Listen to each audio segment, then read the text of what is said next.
Salut à tous, bienvenue dans un nouvel épisode de Simplement David. Aujourd'hui, nous allons parler d'un sujet très important, c'est pourquoi tu dois éviter de te comparer. Je prends cet exemple-là, c'est Michael Jordan et LeBron James. On les a toujours comparés depuis que LeBron James a commencé sa carrière. On les a toujours comparés pour savoir qui est le GOAT. Mais il n'y a pas que dans le domaine sportif que nous comparons les gens ou les choses. Il y a aussi, vous allez aller rentrer dans un restaurant, vous allez dire ouais, moi je connais le meilleur japonais. Vous allez voir un film, ah c'est son meilleur film. Dans un magasin, vous allez dire ouais, ça c'est le meilleur magasin, etc., etc. Nous comparons toutes les choses et malheureusement aussi nous nous comparons aussi énormément. On va comparer notre maison, notre voiture, des fois même nos enfants.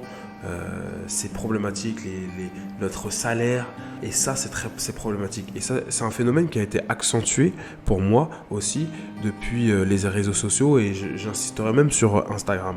Pourquoi ? Parce que nous sommes beaucoup maintenant dans le fait de montrer les choses, des belles choses, et du coup ça renvoie à notre situation. Les gens qui partent en vacances par exemple sur Instagram, vous allez les voir, même sur TikTok et tout, hein.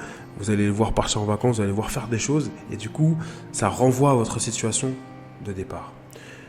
Nous allons voir aujourd'hui 3 erreurs que l'on fait généralement et que tu dois éviter de faire dans la comparaison. Déjà, c'est tu ne vois pas les sacrifices que les personnes ont fait quand ils postent une story.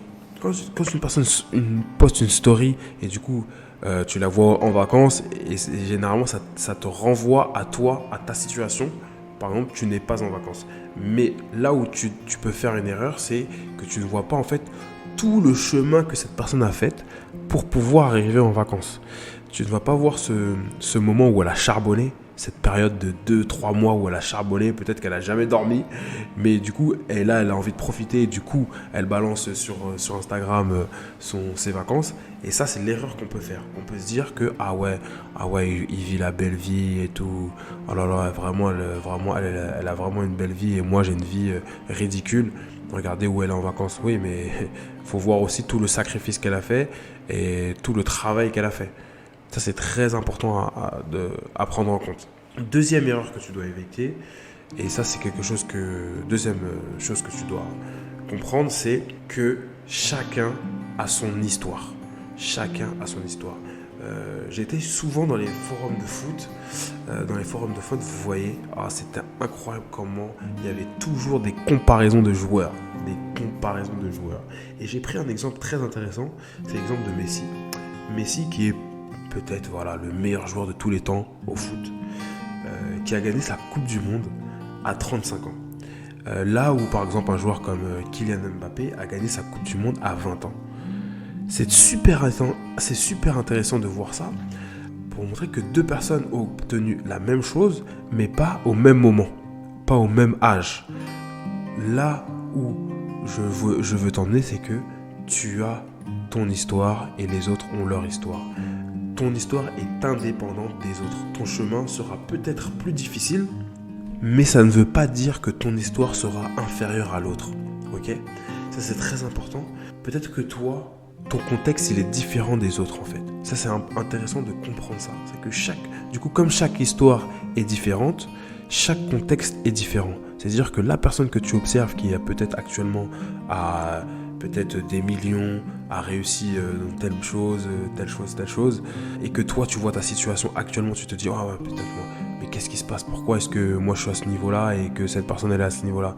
Tu ne comprends pas le contexte, quel était son contexte, et peut-être que elle aussi justement, cette personne-là, si elle était dans ton contexte là, elle n'aurait pas réussi, vous voyez, elle n'aurait pas réussi comme elle a réussi actuellement, vous voyez, parce que chaque contexte est différent et chaque histoire est différente. Nous sommes tous sur notre propre chemin du succès. Nous sommes tous sur notre propre chemin du succès. Je le répète vraiment. Et ce chemin du succès, il est indépendant des autres. C'est pour ça que tu n'as pas à te comparer, car ton histoire, elle est différente des autres. Et du coup, le dernier point que nous allons voir, c'est qu'en te comparant, tu risques vraiment de rester sur place. En te focalisant trop sur les autres, tu risques de ne pas entreprendre ton chemin du succès en fait. Tu peux observer les autres à des fins afin de pouvoir te booster par exemple. Tu vas dire ah ouais si lui il a réussi, je peux le faire aussi, tu vois. Par contre, si ça devient négatif et tu te dis ah ouais mais là s'il a lui il est vraiment trop fort, c'est mort, moi j'y arriverai jamais et tout, voilà moi mon contexte il est comme ça machin, c'est mort, tu ne vas jamais entreprendre quelque chose de grand dans ta vie. Par contre si tu t'en sers de motivation, ça peut te faire avancer. Nous sommes tous uniques, nous avons tous nos qualités, nous avons tous notre histoire, nous avons tous notre contexte.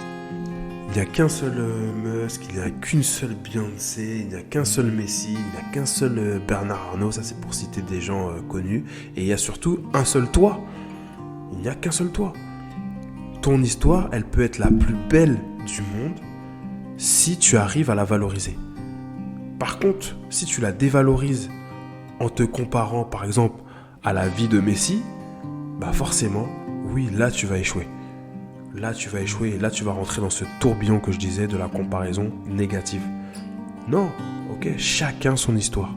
Chacun ton histoire. Maintenant, à toi d'écrire la tienne sans regarder celle des autres, sans te comparer à celle des autres. Tu peux te servir de l'histoire d'une autre personne pour te motiver, pour t'inspirer.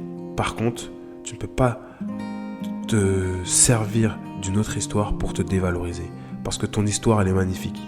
Ton histoire, l'histoire que tu vas raconter à la fin de ton chemin, elle sera magnifique si toi, tu arrives à continuer à rester sur cette ligne. C'est avec ces mots-là que je vais te quitter. Si actuellement tu es en train de te comparer à des gens, arrête tout de suite et commence à te concentrer sur toi et sur ton chemin. Voilà, c'était simplement David. Je vous donne rendez-vous du coup la semaine prochaine pour un nouvel épisode. Et je vous invite aussi à liker, à partager cette vidéo si vous avez bien aimé